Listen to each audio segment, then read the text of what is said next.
नमस्कार दोस्तों, नमः शिवाय। जीवन ज्योति चैनल में आप सभी का हार्दिक स्वागत है। दोस्तों, अगहन मास की पूर्णिमा, आज इस विषय पर बात करने वाली हूँ। आप लोगों को मैं ये बताना चाहती हूँ खास रूप से कि पूर्णिमा कभी कभी 2 दिन पड़ जाती है, जैसे कि व्रत की पूर्णिमा और स्नान दान की पूर्णिमा। तो आज अगहन मास की जो स्नान दान की पूर्णिमा है उसके विषय में बात करेंगे।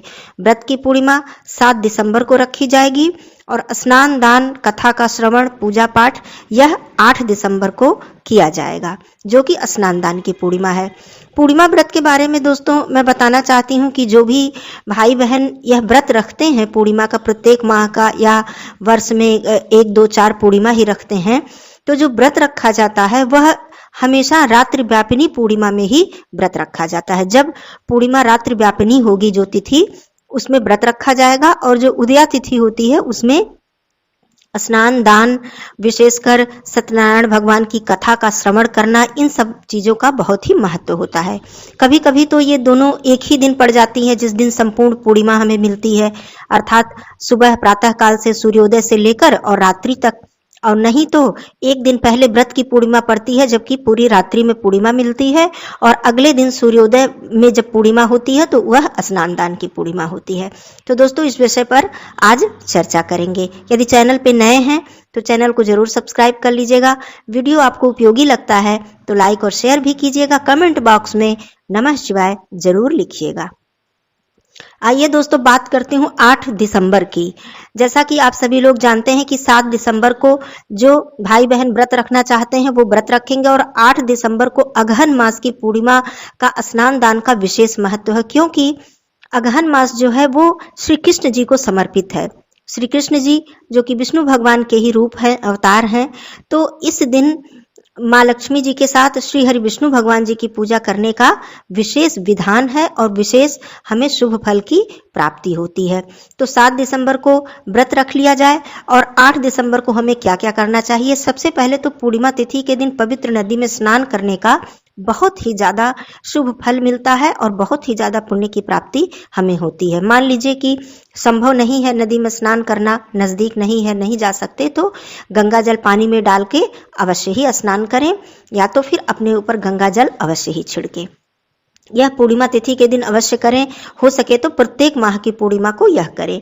उसके बाद पूजा में श्री हरि विष्णु भगवान जी, माँ लक्ष्मी जी के साथ नारायण जी की पूजा अवश्य ही करें। और शिव जी को जल चढ़ाने का विशेष लाभ प्राप्त होता है। जिनकी कुंडली में चंद्रमा कमजोर स्थिति में है, उन्हें यह अगर प्रत्येक पूर्णिमा को व्रत न भी रखें, जो स्नान दान की पूर्णिमा अर्थात जो उदया तिथि की पूर्णिमा होती है, उस तिथि में शिव जी को जल अर्पित करना, यदि दूध से उनका अभिषेक कर लेते हैं तब तो बहुत ही उत्तम फल की प्राप्ति होती है। नहीं तो गंगा जल या जल से ही आप उनका अभिषेक करें, शिव जी की पूजा करें, और साथ ही साथ श्री हरि विष्णु भगवान माँ लक्ष्मी जी की पूजा करें। उन्हें पीला वस्त्र अर्पित करें, जनेऊ अर्पित करें, तुलसी जी की जो पत्तियां हैं, मंजरी है, अर्पित करें, माँ लक्ष्मी जी की पूजा करें। इस तरह से उनकी पूजा पाठ करके, और यदि सत्यनारायण भगवान की कथा का श्रवण कर लेते हैं तो यह और भी ज्यादा उत्तम होता है। तो इस तरह से कथा का आयोजन यदि आप कर सकते हैं तो करें, नहीं कर सकते हैं तो किसी ब्राह्मण को दान में सफेद वस्तुओं का दान देना, जैसे चावल, चीनी, दूध, जल का भी दान करना बहुत ही उत्तम फल को देने वाला होता है। चंद्रमा हमारे कुंडली में बहुत अच्छी स्थिति में होना भी चाहिए दोस्तों, तो इसका सबसे बढ़िया, सबसे कारगर उपाय पूर्णिमा तिथि पर ही किया जाता है। तो इस तरह से मैंने बताया कि स्नान दान की पूर्णिमा और व्रत की पूर्णिमा, इन दोनों में फर्क होता है।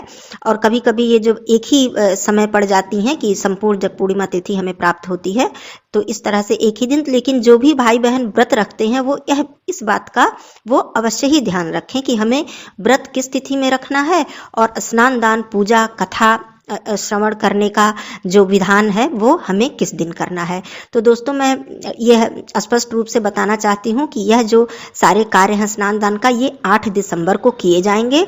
8 दिसंबर को जो पूर्णिमा तिथि कब तक है यह भी मैं बता दूं कि 9:37 तक पूर्णिमा तिथि है, अर्थात उदया तिथि हमें मिल रही है, सूर्योदय के समय पूर्णिमा तिथि मिल रही है, तो इसका अर्थ यह होता है कि हमें उस दिन संपूर्ण पूर्णिमा तिथि मान्य होती है, क्योंकि जिस तिथि में सूर्योदय होता है वह तिथि पूरे दिन मान्य होती है। तो आप पूरे दिन अपना पूजा पाठ, भगवान जी का जप, मंत्रों का जप आप कर सकते हैं। स्नान दान का विशेष विधान है, मैंने बता दिया है पहले ही।